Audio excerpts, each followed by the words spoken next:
This conference will now be recorded.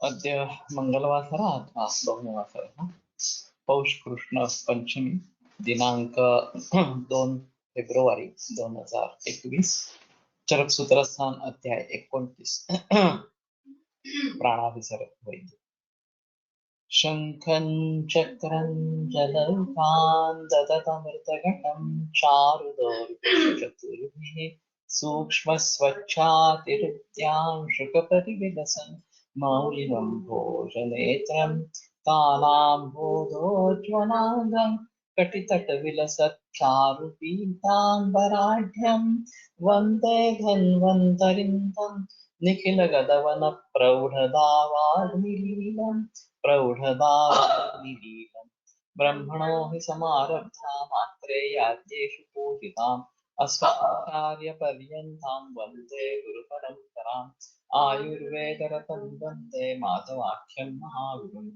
आयुर्वेदामृतं सर्वं गृहीत्वा आयुर्वेदामृतं सर्वं शिष्येभ्यो यः प्रदत्तवान् द्रष्टाज्ञानी दुष्टकर्मा कृतकर्मा तथैव च अध्यापको भिषक्श्रेष्ठो महान् संशोधकस्तथा गुणैरेतैः समुदितैः यथार्यं प्रतनोद्दिशः समृद्ध्यर्थं हि कार्यस्य वयं नु प्रयतामहे सरस्वत्यै नमो यस्याः प्रसादात् पुण्यकर्मभिः बुद्धिदर्पणसङ्क्रान्तं जगदध्यक्षं वीक्षते आत्रेयं प्रथमं वन्दे आयुर्वेदजगद्गुरुम् आयुर्वेदामृतं सर्वं गृहीत्वा हि सुरेश्वरात् अग्निवेशादिकेभ्यो यत्रेच्छत्नं सत्तमः प्रथमं तन्त्रकर्तारम् अग्निवेशं नमाम्यहम्।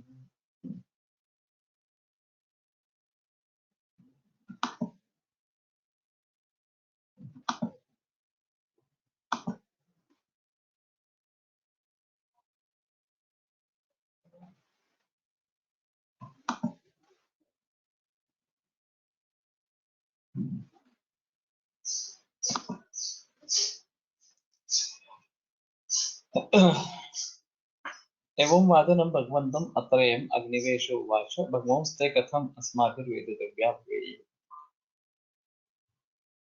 के प्राणाभिसराः के रोगाभिसराः इत्येतद्विषये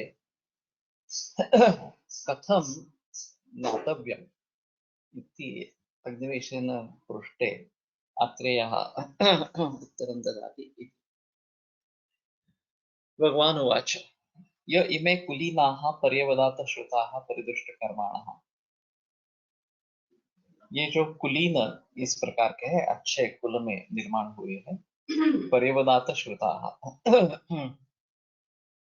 जिनका श्रुत पर्यवदात इस प्रकार का है, शुद्ध इस प्रकार का है, परिदृष्ट कर्माणः जिन्होंने बहुत सारे कर्म देखे हैं, दक्षाः दक्ष है, शुचयः पवित्र इस प्रकार के हैं, जितहस्ताः। तो जितहस्त एक अलग कैटेगरी इस प्रकार की है कि जिसके हाथ में यश है वो जितहस्त है।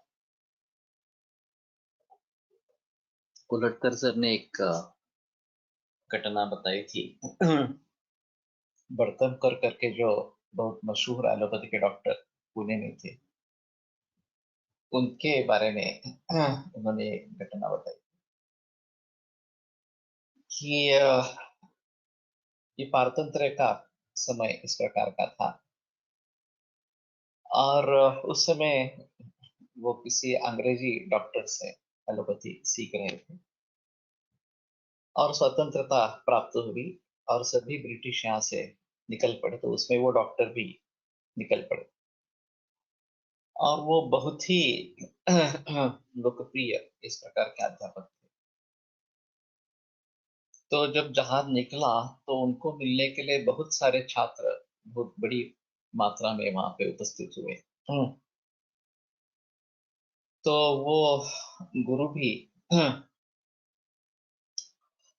सदगति इस प्रकार के हुए और उन्होंने उनके पास जो भी था वो देना आरंभ किया, किसी को पेन दिया, किसी को घड़ी दे दी वगैरह वगैरह इस प्रकार से। बड़कमकर थोड़ा शाय होने के कारण थोड़े दूर थे और वो उनके सत्शिष्य थे, लाडले शिष्य थे। तो जब उन्होंने देखा कि ये बड़कर बहुत दूर है तो उसने उसको जब नजदीक बुलाया और उसका हाथ हाथ में लेके उसको कहा कि मेरे पास तो अभी कुछ देने लायक बचा नहीं है, लेकिन मेरा हाथ तुम्हारे हाथ में है, तो जिस क्षेत्र में तुम हाथ डालोगे उसमें तरक्की करोगे और तुम्हारी बड़ी प्रतिष्ठा होगी। इस प्रकार का आशीर्वाद उसको दे दिया। और बड़कमकर बहुत ही मशहूर हुए, बहुत बहुत दूर से। एलोपैथी के डॉक्टर होने के बावजूद भी वो थोड़ा बहुत आयुर्वेद भी करते थे, ये एक अलग चीज है, लेकिन उस समय तो क्लिनिकल डायग्नोसिस ही प्रमुख था। और ये उसमें विख्यात इस प्रकार के थे। तो जितहस्तता ये क्या चीज हो सकती है कि अगर इस प्रकार से गुरु का आशीर्वाद मिले तो उसके आगे और क्या चाहिए। यही एक इस प्रकार का फल हो सकता है। तो कहने का मतलब यह है कि जितहस्तता ये एक अलग कैटेगरी इस प्रकार की है कि जो आप करते हैं उसमें आप सफलता पाते हैं। तो ऐसे कुछ लोग होते हैं जितात्मान, जिनका अपने ऊपर काबू है, अपने ऊपर नियंत्रण। हाँ, खूप पूर्वी एक प्रदर्शक बघितलं होतं पुण्यामध्ये. सगळ्यांनी सगळ्यांनी. आणि त्याची बॅग असा साफ ठेवला होता. आणि ते त्याने असं करत होतं. पावसाळ्यात तुम्ही आज करणार.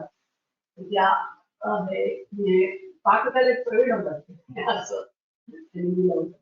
आणि त्यांनी काय करावं माहिती होतं मला, साफ अतिशय गिळगिळीत पाणी वाटत होतं. असं सिद्ध असतं होणार नाही ना.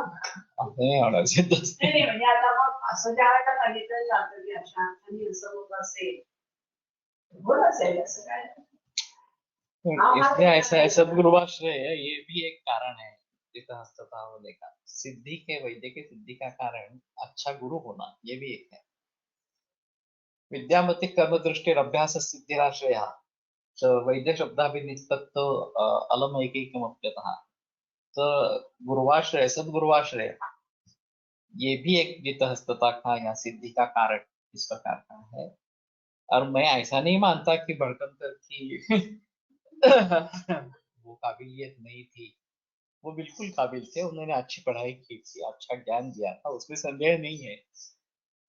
फिर भी उनको जितनी सफलता मिली, उनको जितनी प्रसिद्धि मिली, वो दूसरे किसी को नहीं मिली। ये बात अहम इस प्रकार की।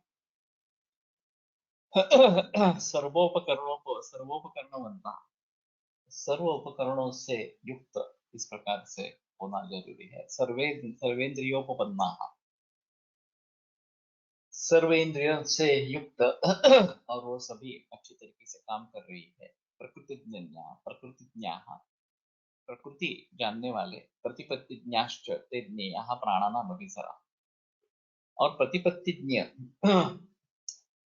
झटिति, जब तुरंत निर्णय लेने की आवश्यकता होती है तो सभी चीजों को ध्यान में रखकर योग्य निर्णय क्या है ये करने का सामर्थ्य कुछ ही लोगों में होता है, सभी लोगों में नहीं होता है। तो उसको प्रतिपत्तिज्ञ कहते हैं कि इस हालात में यही निर्णय सही है। हम निर्णय के पॉजिटिव नेगेटिव पॉइंट्स हो सकते हैं, लेकिन फिर भी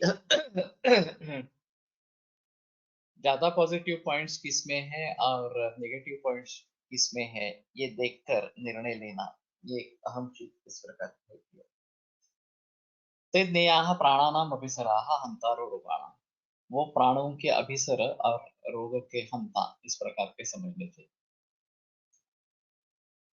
अब ये काफी मुश्किल इस प्रकार का है, खास करके पर्यवदात श्रुता, ज्ञान विशुद्ध होना ये बहुत ही मुश्किल इस प्रकार की स्थिति है। जबकि हमारे वैद्य ग्रंथ को पढ़ भी नहीं सकते हैं, वो ज्ञान वगैरह तो अलग बात हो गई इस प्रकार से। पढ़ना एक अलग बात, उसका वाच्यार्थ समझना ये दूसरी बात, और फिर लक्ष्यार्थ व्यंग्यार्थ के बारे में जानकारी होना ये और भी मुश्किल इस प्रकार की बात है। तो पर्यवदात श्रुतत्व ये काफी मुश्किल इस प्रकार का है। और परिदृष्ट कर्माण जिन्होंने कर्म देखे हैं,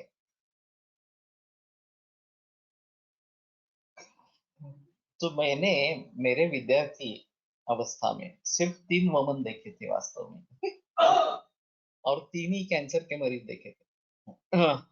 त्या विद्यार्थी अवस्थेत कॅन्सरचे हाँ विद्यार्थी अवस्थेत कॅन्सरचे मरीज हाँ होते. हाँ, होते ना कंसल्टरांकडे लगता है, लेकिन 3 ही मरीज देखे थे। हाँ। अभी ये परिदृष्ट कर्मता कहाँ से हासिल होगी ऐसी अगर स्थिति होती तो? जब मेरे पास पहली कैंसर की केस हुई और बहुत अच्छा रिजल्ट मिला, तो मेरे पास कैंसर के मरीजों की संख्या बढ़ने लगी। और जो अब मेरे छात्र है वो हर रोज कैंसर के मरीज देखते हैं, उसमें कोई प्रॉब्लम नहीं है। लेकिन उस जमाने में ये काफी दिक्कत वाली इस प्रकार की बात थी। और दक्ष और शुचि सर्वेंद्रियोपपन्न, ये एक अहम चीज है कि हम कब तक प्रैक्टिस करें। बहुत सारे लोगों ने आयुर्वेद में 80, 85, 90 वर्ष तक प्रैक्टिस की है। और सभी इंद्रिय अगर अच्छी तरीके से काम कर रही है, आपका स्टेमिना अच्छा है, तो आप काम कर सकते हैं, उसमें संदेह नहीं है। लेकिन अगर इसमें क्षति पहुंचती है तो ये मुश्किल इस प्रकार का होगा। तथा विधा ही केवले शरीर ज्ञाने शरीराभिनिर्वृत्ति ज्ञानी। तो केवल शरीर का ज्ञान और शरीर अभिनिर्वृत्ति ज्ञान, ये एक अहम चीज यहाँ पे बताई गई है कि शरीर के अंग प्रत्यंगों का निर्माण किस प्रकार से होता है। गर्भ विज्ञान जो है वो भी और प्रकृति विकार ज्ञाने च निस्संशया, और प्रकृति और विकार इनके बारे में निस्संशय इस प्रकार के होने चाहिए।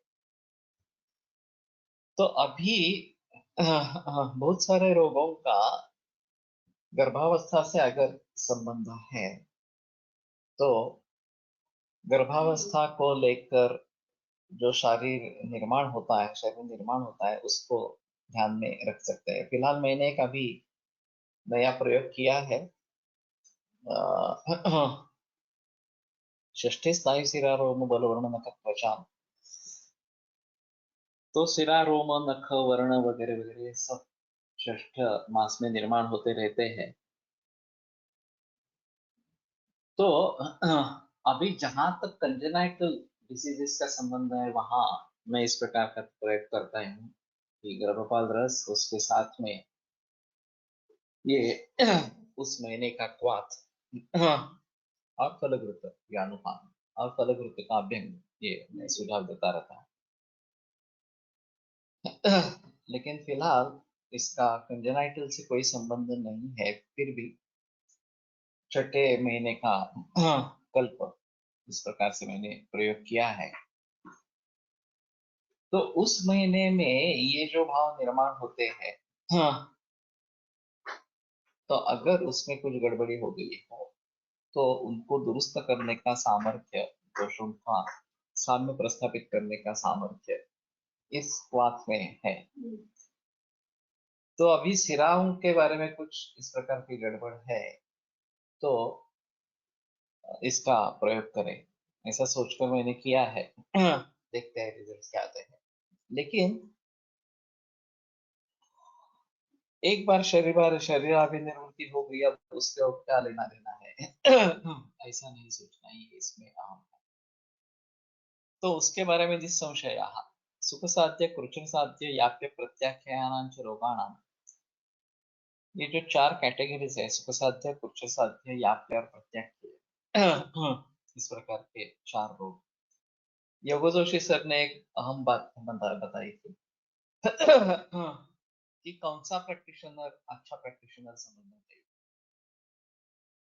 कि जो मुझे किसको ट्रीट करना है और मुझे किसको रेफर करना है ये भली भांति जानता है, वो अच्छा प्रैक्टिशनर। अगर असाध्य मरीज को आप ट्रीट कर रहे हैं और समझ नहीं पा रहे हैं कि असाध्य है और ये ठीक नहीं हो पाएगा, और उसको बता के कि हाँ तुम ठीक हो गए, हम ठीक करते रहेंगे, तो नौबत आ जाएगी, क्योंकि वो तो ठीक नहीं होने वाला और अपयश, दुष्कीर्ति इस प्रकार। उसके बाद अगर कोई साध्य केस है और मुझे लगता है कि नहीं नहीं ये ठीक नहीं होने वाला, तो मैं इसको रेफर कर देता हूँ। तो रेफर कर दिया, दूसरे डॉक्टर के पास गया, वो ठीक हो गया वहां से तो भी हमारे लिए मुश्किल इस प्रकार की होगी। तो किसको रेफर करना है और किसको नहीं करना है, ये बात हमारे ध्यान में होनी चाहिए। और इस तरीके से अगर आप दूसरे वैद्य को रेफर करते हैं तो अलग चीज है, लेकिन अगर आप एलोपैथी में रेफर करते हैं तो मरीज समझ जाता है कि बस इनके पास अभी आयुर्वेद में कुछ नहीं रहा, तो वो आपको छोड़कर ही जाता है ज्यादा। तो ये भी बात ध्यान में रखनी है। फलकृत अभ्यंग असा संज्ञामध्ये काय विचार, असं सांगण्यामध्ये काय विचार आहे? हाँ हाँ, ये एक्चुअली बाल रोग में फलकृत का अभ्यंग इस प्रकार का बताया गया है और खासकर गर्भबाधा वगैरह बारे में बताया गया है। तो वहां से ले लिया और फिर गर्भ की वृद्धि के हिसाब से ये अच्छा है ऐसा सोचकर मैं बताता हूँ, खास करके गर्भबाधा में बताता हूँ। आतापर्यंत अभ्यंतरच वापरला। इन कल्पों को यूज करने पर रिजल्ट कितने दिन में एक्सपेक्ट करें? वैसे ऐसा होता है कि सिर्फ इन्हीं कल्पों का इस्तेमाल होता है, प्रयोग होता है, ऐसा नहीं, उसके साथ में बाकी भी द्रव्य होते हैं।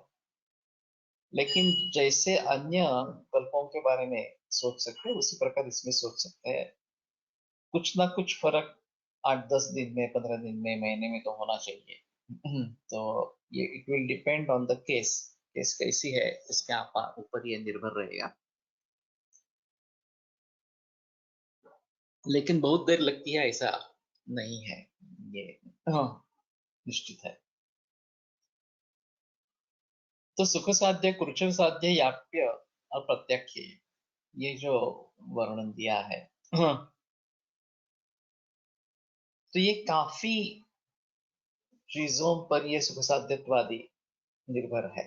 हाँ, तो वाग्भट में सुख साध्य लक्षण वगैरह इस प्रकार के दिए है सूत्र स्थान पहले ही अध्याय में इस प्रकार के। साध्यो साध्य इति व्याधि धातु उत्पन्नता सुसाध्य पुरुष साध्यश्च व्याप्योष्टानुपक्रमः सर्वौषध क्षमे देह यून संहितात्मना अमर्मो वर्गहित्व गरुड़ रूप वगैरह। तो बहुत सारे भाव है। जब हम कोश का कार्य कर रहे थे तो व्याधि का ज्ञान एक अलग और व्याधि के साध्या साध्यता का ज्ञान एक अलग, ऐसी स्थिति हुई। और इस साध्या साध्यता का भी अगर ज्ञान है तो उसके बारे में बताना चाहिए, ऐसा हमने सोचा। और फिर उसके लिए क्या क्या देखना है, ये जब आरंभ हुआ तो पता चला कि लक्षणों से भी कहीं साध्या साध्यत्व होता है। जन्मनैवोदरम कृष्णम प्राय कृच्छतमं मतम, जन्म से ही, रौक्य जन्म से ही ये कुछ साध्यतम उदर इस प्रकार का बताया गया है। तो कई बार अवस्थाओं का भी संबंध आता है। तो बहुत सारे बातों पर ये निर्भर होता है। और फिर सुख साध्य है, कष्ट साध्य है, याप्य है, प्रत्याख्य है, ये जो बातें हैं उन सभी के लिए साइंस अलग अलग रखे गए हैं। और इन सभी के बारे में जिक्र स्कंद कोश में किया गया है, प्रातिपदिक कोश में भी ये होगा इस प्रकार का। और वैदिक के साध्यासाध्य के बारे में जानकारी मिलती रहेगी। फिर में इसमें रिष्ट लक्षणों का भी संबंध है कि अगर रिष्ट लक्षण है तो नियत मरण ख्यापक है, लेकिन उसकी कालावधि ज्यादा से ज्यादा 1 बरस तक, कुछ मुहूर्त से वगैरह लेकर 1 बरस तक रिष्ट लक्षणों की कालावधि रह सकती है। और ध्रुवम तो रिष्ट वर्ण ब्राह्मण तत्किलामलय ही वार्यते, ये भी लिखा गया। वर्णन चापि तन्नास्ति अन्नारिष्ट पुरस्सरम, अगर अरिष्ट पहले हुआ नहीं है तो वो मरण ही नहीं है, इतना बताया गया है चर्च ने बताया। तो एक अलग माहौल है इस प्रकार के मृत्यु के बारे में, और ये जानकारी होना बहुत जरूरी होती है कि ये पेशेंट सीरियस है, दिखता नहीं है सीरियस, लेकिन सीरियस है और कभी भी सीरियस टर्न ले सकता है। फिलहाल ऐसा हुआ था, एक हमारे पास आने वाले, बहुत सालों से आने वाले मरीज इस प्रकार के थे। 4-5 दिन बुखार रहा, खांसी बहुत थी, बहुत अशक्त इस प्रकार के हो गए थे। और मैंने दवाई दी है, मैंने कहा मुझे ये थोड़ा निमोनिया जैसा लगता है, अगर जरूरत पड़ेगी तो इन्वेस्टिगेट करेंगे इस प्रकार से। दूसरे दिन फोन आया कि उनकी तबीयत बहुत ही बिगड़ गई है। तो मैंने उनको घर पे जाके देखा तो बहुत ही सीरियस कंडीशन हो गई थी। तो मैंने कहा कि ये बहुत डिफिकल्ट है, तो बेटर एडमिट करेंगे। तो वो बोला एडमिट करके करेंगे क्या? मैंने कहा मालूम नहीं, लेकिन लाइफ थ्रेटनिंग कंडीशन है, हमें ऐसा नहीं प्रतीत होना चाहिए कि हमने कुछ प्रयास ही नहीं किए, एलोपैथी में जाना चाहिए था वगैरह वगैरह इस प्रकार से। तो आश्चर्य से उनकी लड़की और पत्नी दोनों ने कहा कि हमारा अनुभव अच्छा नहीं है, पिछले बरस भी इसी समय ऐसा ही हुआ था, 2 महीने हम अस्पताल में रहे। और कुछ भी नहीं हुआ, नतीजा बुखार 2 महीने के बाद उतरा, पता ही नहीं चला किस प्रकार का बुखार था, क्या हुआ।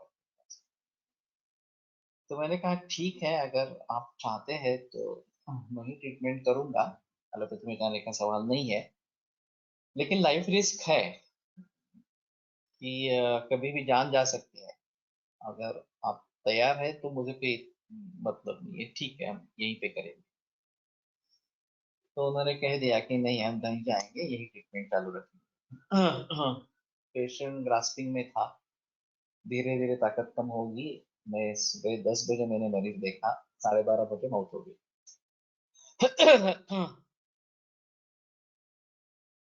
तो अगर ये हमें पता नहीं चले कि ये पेशेंट सीरियस है और इस प्रकार से मौत आने वाली है,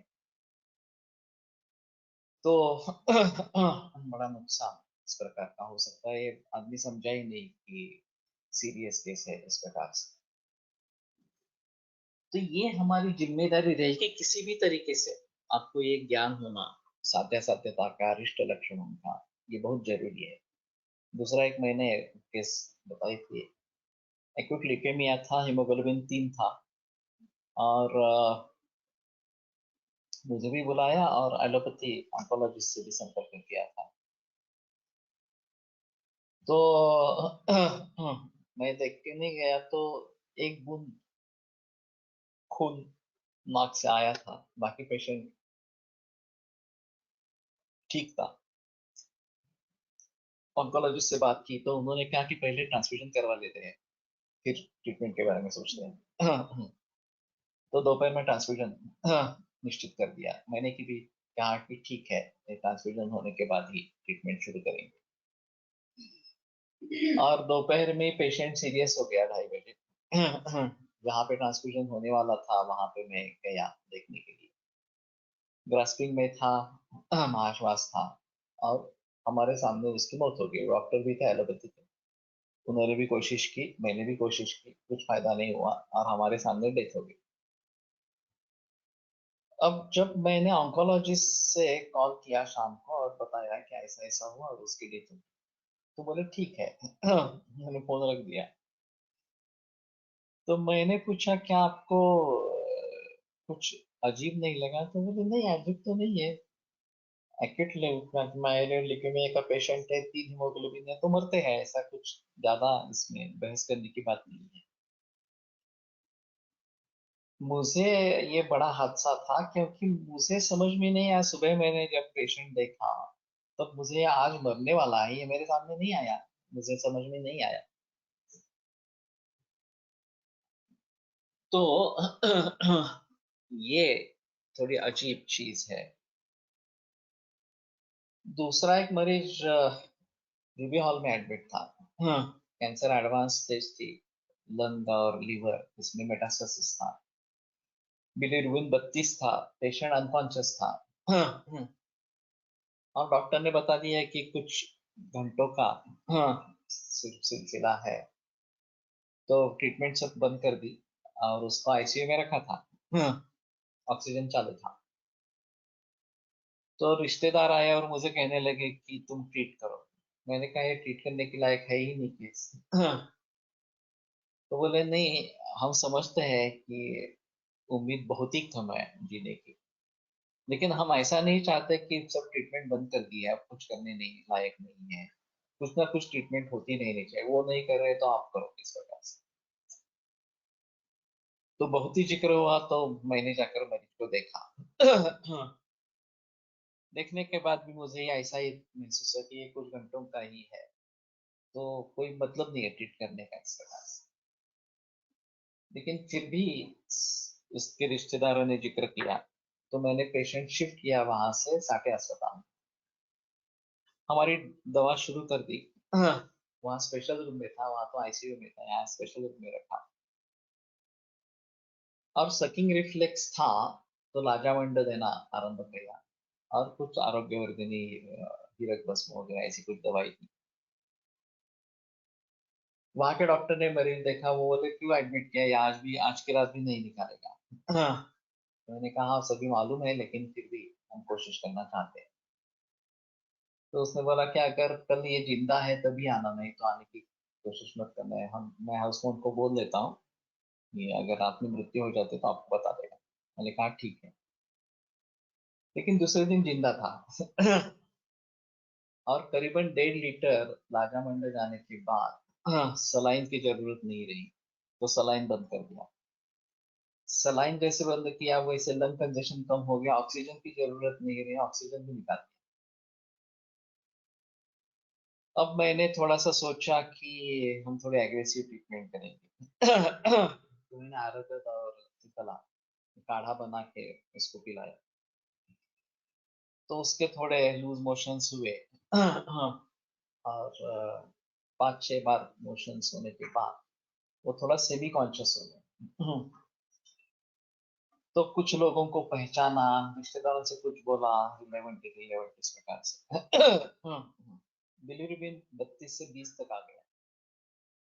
वो राजस्थान का पेशेंट था और सभी रिश्तेदार पुणे में आने लगे उसको देखने के लिए, इम्प्रूव हो रहा है उनके लिए बहुत ही आश्चर्यकारक इस प्रकार की बात। फिर भी वो आंखों के सामने हाथ हिलाकर कुछ ढूंढने की, टटोलने की कोशिश कर रहा था। तो असद रूपाणी पश्यति, ये एक रिश्ते लक्षण है।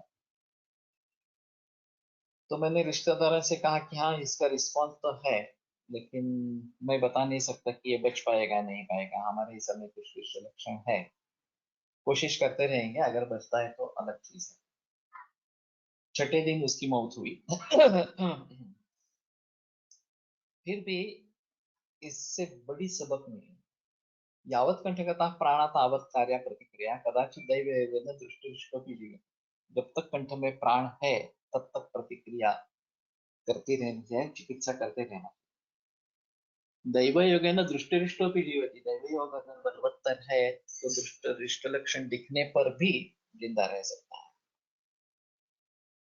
दूसरी चीज, आईसीयू का पेशेंट जो ऑक्सीजन और सलाइन पे था वो सब निकाल दिया हमने। और सलाइन निकाल देने के बाद कंजेशन कम हो गया और ऑक्सीजन की भी जरूरत नहीं रही। ये बड़ा अनुभव इस प्रकार का रहा। और सिर्फ स्पेशल रूम में मरीज रखते हुए भी 6 दिन मिले।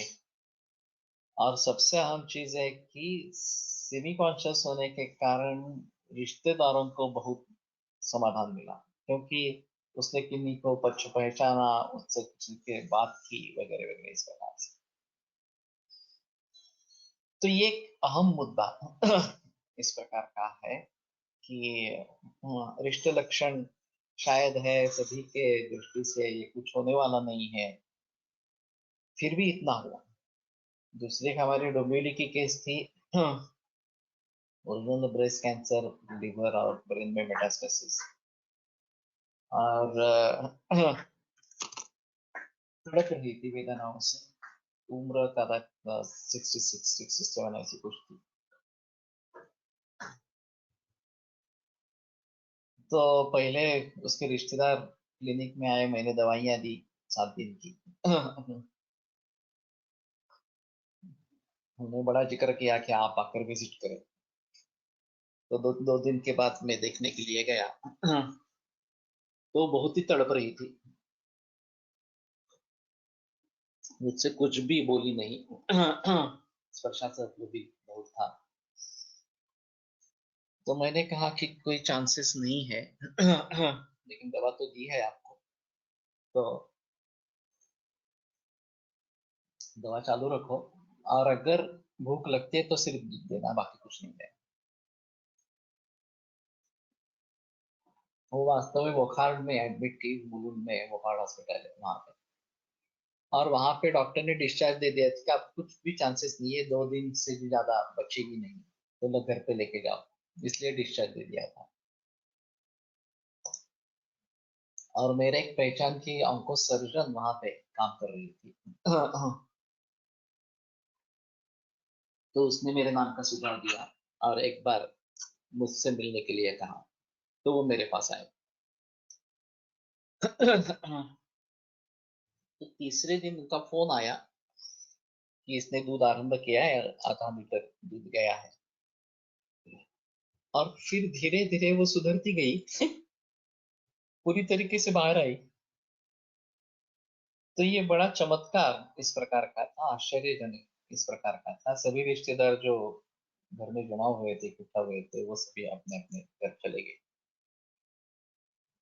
तो ये भी बात हो सकती है कि जिसको हम कहेंगे कि असाध्य है, कुछ भी होने वाला नहीं है, इसमें भी इस प्रकार का यश मिलता है। और कहीं हमें लगता है कि ये तो ठीक हो जाएगा, अब नहीं होता है। अचानक मृत्यु हो जाती है इस प्रकार से। तो ये बहुत सारे भावों पर निर्भर है। और प्रॉपर जजमेंट पाना ये काफी मुश्किल इस प्रकार का होता है। तो लेकिन इस अवस्थाओं में ट्रीट करना है नहीं करना है, ये एक अलग चीज होती है। बहुत सारे वैद्य मानते हैं कि नहीं ट्रीट करना है, इसमें अपयश फैलता है, दिक्कत होती है। लेकिन मानवता की दृष्टि से अगर देखा जाए तो ट्रीट करना चाहिए। तो मैं करता रहता हूँ, ऐसा नहीं करता कि नहीं कर ट्रीटमेंट ही नहीं करेंगे, ऐसा मैं नहीं बताता इस प्रकार का। ऐसा ही बीएमएस मेरा थोड़ा जूनियर, उसका लड़का 18 बरस का, उसको ल्यूकेमिया हुआ। एलोपैथी की केमोथेरेपी की ट्रीटमेंट सभी हुई, बाद में मेरे पास आया। मैंने समझाया उसको कि इस पर संतुष्ट मत रहो, ये रिमिशन फेज में है, तुम्हें परहेज और ये सब करना है। लेकिन वो ज्यादा सीरियस नहीं था, और फिर रिलैप्स आ गया एक करीबन 6-8 महीने के बाद। और वो बहुत ही सीरियस हो गया, और मैंने पहली बार इतना सीरियस मरीज देखा कि सभी रंध्रों से, ऊपर के 7 और नीचे के 2, नाक, कान, मुंह, आंखें, सभी से रक्तस्राव हो रहा था। और नीचे भी मेट्रा और गुदा से रक्तस्राव हो रहा था। असाध्य उभयायनम दोनों तरीके से अगर है तो असाध्य ही बताया गया। तो मैंने जिक्र किया कि ल्यूकेमिया का मरीज है, उसके थोड़ा सा पहले, ये अवस्था आने से पहले उसके ब्लास्ट सेल 95 थे। ये प्लास्टिक क्राइसिस कहते हैं, और इसके बाद तुरंत मौत होती है। तो मैंने कहा कि तुम खुद बीएमएस हो, बालेंद्र प्रकाश से संपर्क करो, और देहरादून में है, और उसकी इसी खासियत है, ल्यूकेमिया की ही खासियत है, उसी को ट्रीट करता है, और वाली पानी करके एक उसकी दवा है। तो उसने फोन लगाया। तो उसने पूछा कि ब्लास्ट सेल्स कितने हैं? 95। नहीं नहीं, मैं ये ट्रीट नहीं करता। उन्हें उसने सीधा टाल दिया, इतना बड़ा ज्यादा ये है तो मैं ट्रीट ही नहीं करता। तो इसने जिक्र की कि आप ट्रीटमेंट दे दीजिए, शायद सफलता मिले न मिले, ये अलग चीज है। बोले नहीं नहीं, मेरा सक्सेस रेट बिगड़ जाता है। इस प्रकार से अगर मरीजों को भी ट्रीट करो तो सक्सेस रेट नहीं रहेगा। अब हमें सक्सेस रेट से मतलब है या मरीज के आयु से मतलब है? एक अहम मुद्दा इसमें रहता है। मैं फिर भी झगड़ता रहा इस मरीज के लिए, उसको अंत में भारतीय हॉस्पिटल में एडमिट किया था, 2 दिन था, और फिर उसकी मौत हो गई। लेकिन मेरी पूरी कोशिश मैंने की। इसी प्रकार के दूसरे एक मरीज को मैंने पुनर्वसु में एडमिट किया था, वो भी 2 महीने तक अच्छा था, जिंदा था।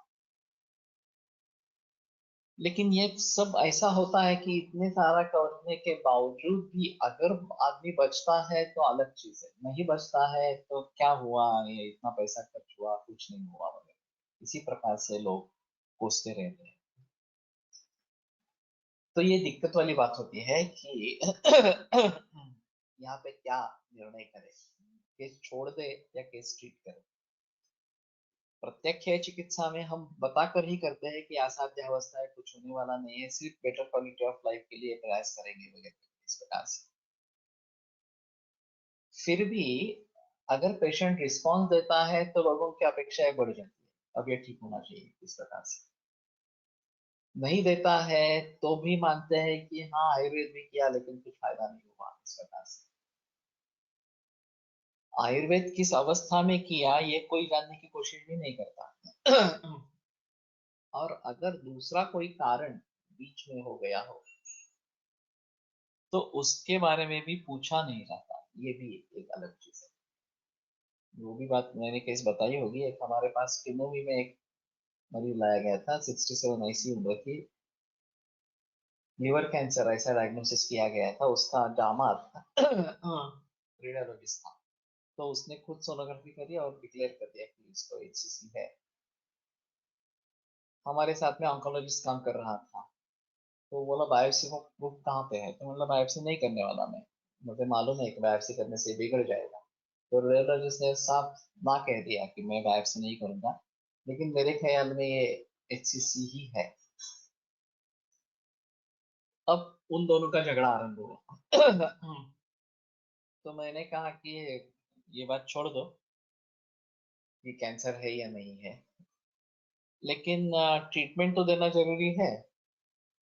और हमें इसमें कोई लेन देन नहीं है कि मरीज अगर ठीक हुआ और वो कैंसर नहीं था, मान लेते हैं, तो भी मुझे कुछ फर्क नहीं पड़ता। ठीक है, कैंसर सस्पिशियस केस थी और वो ठीक हो गई। मुझे कहाँ घूमते फिरना है कि हाँ मैंने कैंसर की केस ठीक की, इस प्रकार से। तो हम इसको जनरल ओपीडी में लेंगे, कैंसर के प्रोटोकॉल में नहीं लेंगे। मैंने पूछा कि कोई दूसरा रास्ता है क्या, कैंसर है या नहीं समझने के लिए, तो बोले कि अल्फा फीटोप्रोटीन तो कम से कम करना चाहिए। अल्फा फीटोप्रोटीन किया तो 40 निकला। तो ऑन्कोलॉजिस्ट का कहना था ये मामूली है, ये नहीं, कैंसर नहीं बता सकता, 1000 से ऊपर होगा तभी कैंसर सोच सकते हैं। उनको केवल दूध पे रखा गया। 3 महीने के बाद अल्फा फीटोप्रोटीन 2400 आ गया। तो फिर ऑन्कोलॉजिस्ट का कहना था ठीक है, अभी 99.99% ये हेपेटोसेलुलर कार्सिनोमा ही है। एक्सपेक्टेड आयुष से 6 महीने का था। और वास्तव में 1.5 बरस जिंदा रहे। अच्छी तरीके से जिंदा रहे। उनकी माँ की मृत्यु हो गई, वह 92-93 साल की थी। और उनकी बहुत लगन थी। तो उसके बाद में जो डिप्रेशन आया, उससे ये कैंसर बढ़ गया और उनकी मौत। अब ये क्या आयुर्वेद का अपयश है क्या कि इस प्रकार से माँ की डेथ होने के बाद मरीज की डेथ हो गई। 3-4 कॅन्सर पेशंट सिव्हिअर कंडिशन्स मध्ये असताना तुमचे मार्गदर्शनाने ट्रीटमेंट सुरू केली. सुरुवातीला 4-5 दिवस एकदम ड्रॅमॅटिक रिझल्ट दिसले आणि सडनली पेशंट डिटोरिएट झाला.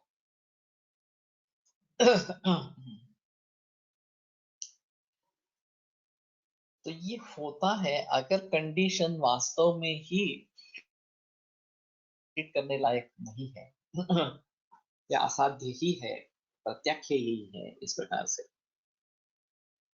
और खास करके मेरा अनुभव कैंसर के बारे में बहुत हुआ है इस प्रकार। तो कैंसर के अंतिम अवस्था में बहुत सारे मरीज मैं देख चुका हूँ और हर रोज देखता ही रहता हूँ इस प्रकार से। तो ये बात स्पष्ट है कि साध्यासाध्य का ज्ञान होना बहुत जरूरी इस प्रकार का होता है और सभी कारणों को ध्यान में रखना चाहिए। केवल ये माँ की मृत्यु हो गई, ये तो एलोपैथी में कंसिडर ही नहीं होता कॉज है, डिटोरिएशन का कॉज है, ये देखा ही नहीं जाता इस प्रकार से। और यहाँ का आयुर्वेद का क्या संबंध है? आयुर्वेद का कुछ संबंध नहीं है इसमें। लेकिन फिर भी लोग कहेंगे क्या हुआ, डेथ ही हुई, बाकी कुछ हुआ नहीं, 6 महीने के बजाय 1.5 बरस मिल गया, इतना ही हो गया। लेकिन जिन मरीजों के रिश्तेदारों को ये इस बात समझ में आती है, वो समझ पाते हैं, सभी समझ पाते हैं, ऐसी भी बात नहीं है। मेरे पास एक दूसरी औरत थी, अभी पक्का याद नहीं है उसका क्या था, लेकिन बहुत एडवांस स्टेज में कैंसर था, बचने के चांसेस बिल्कुल नहीं थे, फिर भी वो 2 बरस जिंदा रही। उसके लड़के की शादी भी इस बीच में दौरान हो गई और फिर उसकी डेथ हुई। तो बाद में उसके पति आकर मुझसे मिले और बहुत धन्यवाद प्रकट, कृतज्ञता प्रकट कि हमने सोचा नहीं था कि ये 2 बरस जिंदा रहेगी और हम लड़के की शादी कर पाएंगे वगैरह इस प्रकार से। तो ये भी होता है।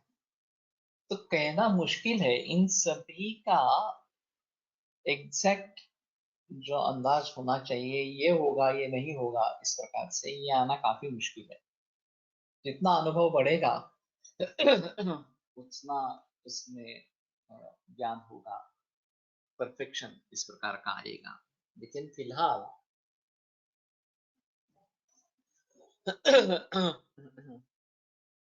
ये करते रहना चाहिए। शतमारी भवेद वैद्य, ऐसी एक कहावत है कि 100 मरीजों को मारने वाला वैद्य होना।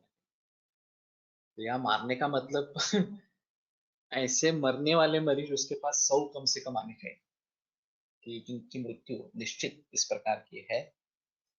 वो तो मारने वाला नहीं है, अपने आप वो मरने वाले हैं, फिर भी उसका अनुभव इन सभी मरीजों का उसको होना चाहिए। तो ये बात बहुत अहम इस प्रकार की है कि ये जो 4 प्रकार के व्याधि है, सुखसाध्य, कृषिसाध्य, याप्य, प्रत्याख्येय, इस प्रकार से रोगाणाम समुत्थान पूर्व रूप लिंग वेदनोपशम विशेष ज्ञान व्यवगत संदेह, कि उनका उत्थान कैसे हुआ है या उनके कारण किस प्रकार के हैं, पूर्व रूप किस प्रकार के है, लक्षण क्या है, लिंग, वेदना उपशय विशेष ज्ञान और वेदनाओं का उपशय विशेष किस प्रकार का है, व्यवगत संदेह, उसके बारे में उसके मन में कुछ भी संदेह नहीं हो। अब इस कसौटी पर अगर हम अपने आप की परीक्षा करें तो हम कहाँ कहाँ पे रहेंगे? अगर 100% होना जरूरी है तो हम 2% भी है क्या? तो अगर ये हमारी स्थिति है तो हमसे आयुर्वेद के बारे में हम क्या एक्सपेक्ट कर सकते तो इतना ही समझ लेना चाहिए कि अज्ञान बहुत है, अनुभव बहुत कम है, और फिर भी मैं प्रैक्टिस कर रहा हूँ और मुझे लगता है कि मैं अच्छा प्रैक्टिशनर हूँ, मेरे मरीज बहुत अच्छे तरीके से ट्रीट होते हैं। तो ये बात नहीं होनी चाहिए। हमें सीखते रहना चाहिए, प्रयास करते रहने चाहिए, और जितना ज्यादा सीखेंगे उतना समझेंगे कि हम नहीं, कुछ कुछ भी नहीं समझ पाए। अज्ञान का अज्ञान ये बहुत बड़ा मुश्किल, ये बहुत बड़ी मुश्किल इस प्रकार की है कि हमें समझ नहीं रहा है, ये भी हमारे समझ में नहीं आ रहा। तो कम से कम हम इस प्रकार से कोशिश करते रहेंगे कि लगातार ग्रंथों का अध्ययन चलता रहेगा, लगातार प्रैक्टिस करते रहेंगे, और इन सभी भावों को ध्यान में रखने की कोशिश करेंगे, इनकी तरफ ध्यान देने की कोशिश करेंगे, तो हम आगे जा सकते हैं। त्रिविधस्य आयुर्वेद सूत्रस्य सत्संग्रह व्याकरणस्य त्रिविधौषधग्रामस्य प्रवक्तारः। तो ये त्रिविध आयुर्वेद सूत्र है, हेतुलिंगौषध ज्ञानं स्वस्थातुरपरायणं त्रिसूत्रम शाश्वतम पुण्यम विबुधेयं पितामहः। सत्संग्रह व्याकरणस्य, तो उसका पूरा संग्रह हमें होना चाहिए, हमारे पास होना चाहिए, और उसके विवरण हमें होनी चाहिए।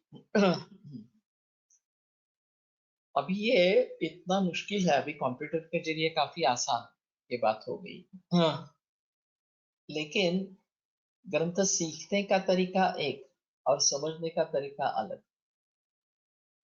हम ग्रंथ सीखेंगे, वो ग्रंथ जो है उनका बंटवारा स्थानों में हुआ है, फिर उसमें अध्याय है, उसमें प्रकरण है, तो ये सब सीख के हर रोग के बारे में त्रिसूत्र जानना, कि ये संदर्भ जो एक रोग के सभी संदर्भ सभी ग्रंथों में बिखरे हुए इस प्रकार के हैं, और वहां भी सामासिक शब्दों के जरिए इकट्ठा हुए हैं। तो ऐसी स्थिति में हर रोग का त्रिस्कंधात्मक ज्ञान होना ये बहुत मुश्किल बात है ग्रंथों के अध्ययन से। मैं उदाहरण देता रहता हूँ, वो अष्टाध्यायी और ये वैयाकरण सिद्धांत को, पाणिनि का मूल ग्रंथ अष्टाध्यायी इस प्रकार का है, और इसमें एक अद्भुत चीज ऐसी है कि पूर्वतरा सिद्धम में 8-2-1 इस प्रकार का सूत्र है, 8वें अध्याय में दूसरे पाद का पहला सूत्र। तो सपाद सप्ताध्यायी प्रति त्रिपादी आसिद्धा त्रिपाद्याम पूर्व प्रति परम शास्त्रम आसिद्धा। सपाद सप्ताध्यायी के लिए त्रिपादी या 8-2-8-3-8-4 ये जो 3 पाद है, उसमें जो भी सूत्र लिखे गए हैं वो उनके लिए असिद्ध है, वो सपाद सप्ताध्याय को दिखते ही नहीं। और त्रिपाद्याम अपनी पूर्वम प्रति परम शास्त्रम असिद्धम, त्रिपादी में भी 8-2-1 8-2-2 8-2-3 वगैरह ऐसे जो सूत्र है, वो पूर्व सूत्र को पर सूत्र मालूम नहीं है। इस प्रकार से शतमारी का अर्थ तो ये होता है कि एक रोग के शत औषध, और शत औषधि एक ही रोग में प्रयोग करने वाला ज्ञाता। हाँ।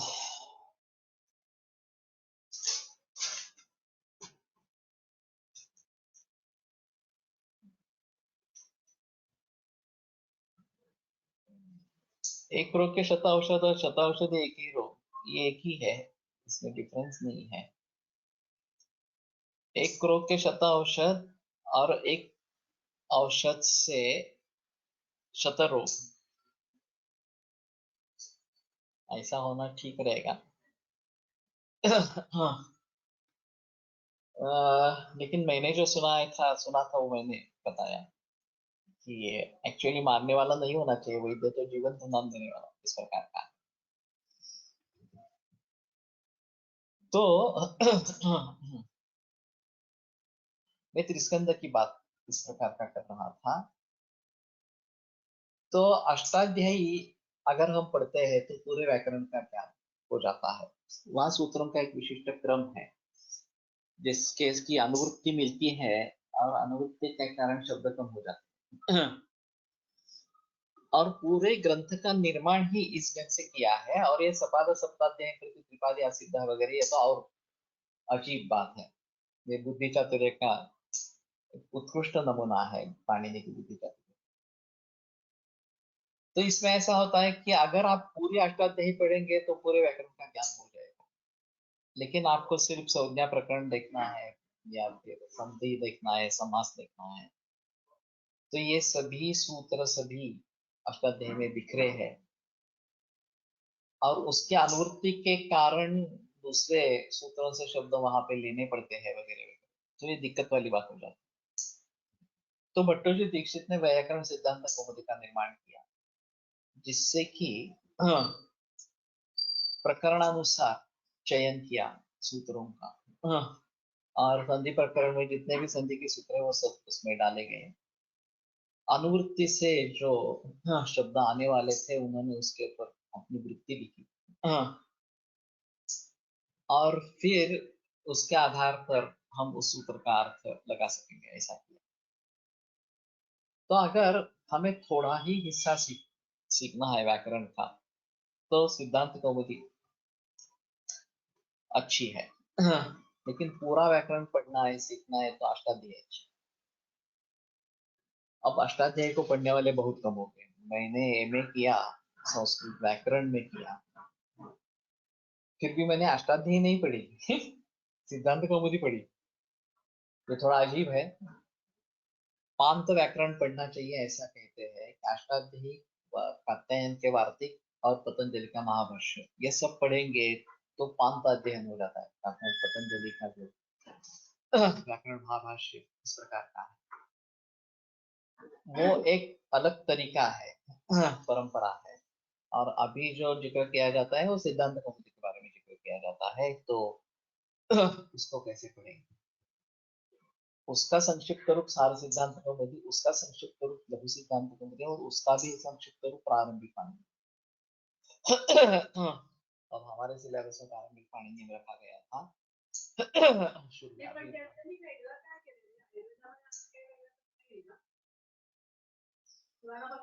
त्रिस्कंद कोशाची थीमच त्याच्यावरती आधारित आहे ना तसं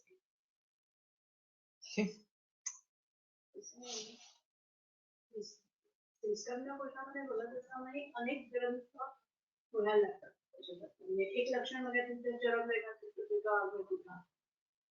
त्याचं काही संकलित एकच आहे की हे वापरा.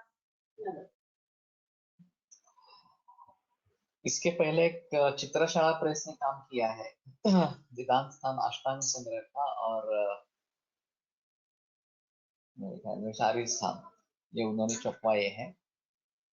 अब रिप्रिंट हुआ है नहीं हुआ है मालूम नहीं, लेकिन इसमें चरक सुश्रुत वाग्भट से क्रॉस रेफरेंसिंग है, अनूठा काम है ये। और ये करीबन 1940-50 में हुआ था। तो उस जमाने में जब कंप्यूटर्स बिल्कुल कोई नाम भी नहीं था कंप्यूटर्स का, तो उस जमाने में इस प्रकार से क्रॉस रेफरेंसिंग देना और उस प्रकार से प्रिंट करना, ये बहुत ही बुद्धि का काम और बहुत ही जिक्र का काम इस प्रकार का था। अगर आपके पास कड़ी मेहनत करने की उम्मीद नहीं है तो आप कर नहीं पाएंगे काम इस प्रकार से। और इस काम का किसी ने देखा नहीं है, किसी को मालूम ही नहीं है इस प्रकार का काम हुआ है इस प्रकार से। जो आयुर्वेद के नहीं थे, संस्कृत के विद्वान थे। श्रीपाद शास्त्री का नहीं बना, बहुत श्रीपाद शास्त्री। लेकिन हमें पता तो होना चाहिए कि ऐसे भी काम हुए हैं। अब कंप्यूटर के जरिए हमने त्रिस्कंद कोश किया, ये काफी आसान था इस काम के मुकाबले में। और प्रातिपदिक कोश में तो ये समुचे ग्रंथ हम लेने वाले हैं, तो ये तो बहुत ही बढ़िया इस प्रकार का हो जाएगा। लेकिन ये जो विजन है उसके पीछे, ये कोलटकर्सर की विजन थी कि त्रिस्कंधात्मक आयुर्वेद का चयन इस प्रकार का किया जाए। हर सूत्र को पढ़कर हर शब्द को अलग करके ये समझ लेना है हेतु सूत्र है, लक्षण सूत्र है, औषधि सूत्र है, इस प्रकार से। और उसके मुताबिक 3 डाटाबेस बनने हैं और फिर ये सब जानकारी इकट्ठा करें, हेतु कोश, लक्षण कोश, औषध कोश बनाने हैं। ये कोलटकर सर की विजन थी और मेरा सौभाग्य रहा कि मुझे इसमें काम करने का अवसर मिला। और कोलटकर सर के देहांत के बाद भी मैंने अपनी जिम्मेदारी समझकर इस काम को भलीभांति निभाया। 19 बरस इसमें लग गए। लेकिन इसमें जो विजन मिली है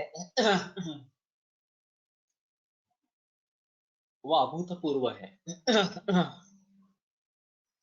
तो अभी तो मैं मानता हूं कि इस प्रकार के कार्य केवल कंप्यूटर पे ही होने चाहिए, ये मैन्युअली करने का काम नहीं है इस जमाने में, जबकि हमारे पास टेक्नोलॉजी उपलब्ध है।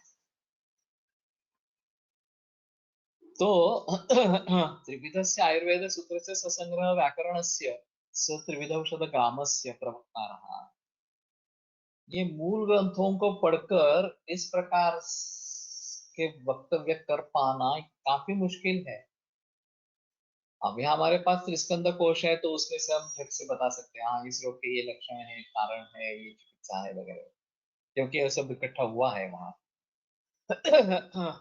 लेकिन संदर्भ इतने बिखरे हुए हैं, उन सभी को चयन करके साथ में लाना ये बहुत ही कौशल्य का इस प्रकार का काम है। और पुराने जमाने में तो ये लोग करते थे, फिर भी करते थे।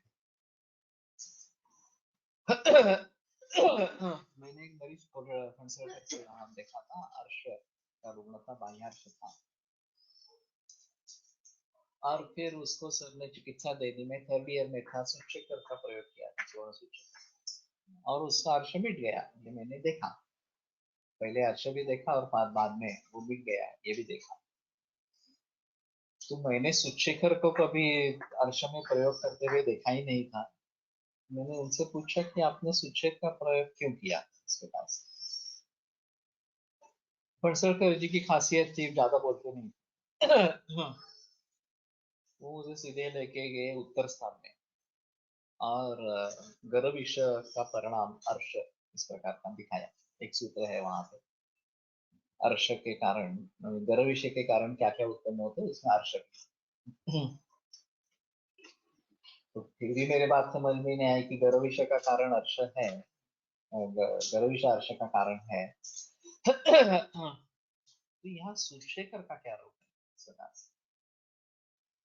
तो फिर सूत्र स्थान 7वें अध्याय में लेके गए। विषमुक्ताय दद्याच्च शुद्धाय वर्गोमतः सदा सूक्ष्म ताम्ररजक्ताम, इस प्रकार से सूत्र है। तो पहले ताम्ररस लेना है। शुद्धे रति ततश्चाणम हेमचूर्ण से दापे दसजते हेमपांगे तत्वपत्रे विषम। सुवर्ण प्राशन करने वाले के शरीर में विषय ठहरता नहीं है इस प्रकार से। और विरुद्धमपि चाहारम विद्यात विषय गर्भ, विरुद्ध आहार ये गर्भ विषय के समान समझना चाहिए वगैरह। अब मेरा अध्याय कंठस्थ था इस आत्मा में, सूत्र तो मुझे याद थे, लेकिन ताम्र और सुवर्ण का इस प्रकार का प्रयोग इसमें आया है, और ये गर्विश के लिए है, और विरुद्धाहार ये गर्विश के समान है। और वो आदमी विरुद्धाहार सेवन कर रहा था, उससे गर्विश उत्पन्न हुआ, उससे अर्श उत्पन्न हुआ, और उसको ठीक करने के लिए ताम्र और सुवर्ण चाहिए था। वो स्वर्ण सूचकर में था, इसलिए स्वर्ण सूचकर। ये रीडिंग बिटवीन द लाइंस इतना है कि ये सब समझ पाना, उन्होंने मुझे सिर्फ सूत्र दिखाए, उन्होंने कुछ बताया नहीं। ये उत्तर स्थान में ऐसा सूत्र है, सूत्र स्थान में ऐसा सूत्र है, अब तुम समझ लो स्वर्ण सूचक का प्रयोग क्यों किया होगा। तो कोई कहेगा कि हाँ पहले ताम्र देंगे फिर स्वर्ण देंगे, ऐसा ही करेंगे, स्वर्ण सूचक क्यों दे देंगे। ठीक है, अलग अलग सोच है। और कोई इस प्रकार से भी सोच सकता है, लेकिन इजीली अवेलेबल ऑप्शन जो है वो ताम्र और स्वर्ण युक्त इस प्रकार से वर्ण तरी सूचक वाले है। माझी शंका अशी असतात जलविषयी इतके वेगळे उत्पन्न होतात की नपुंसकलिंगाचे म्हणजे काय? तर याचं उत्तर काय की एखाद्याला हेच का नाही आलेलं तेच का? अलग अलग रहता है।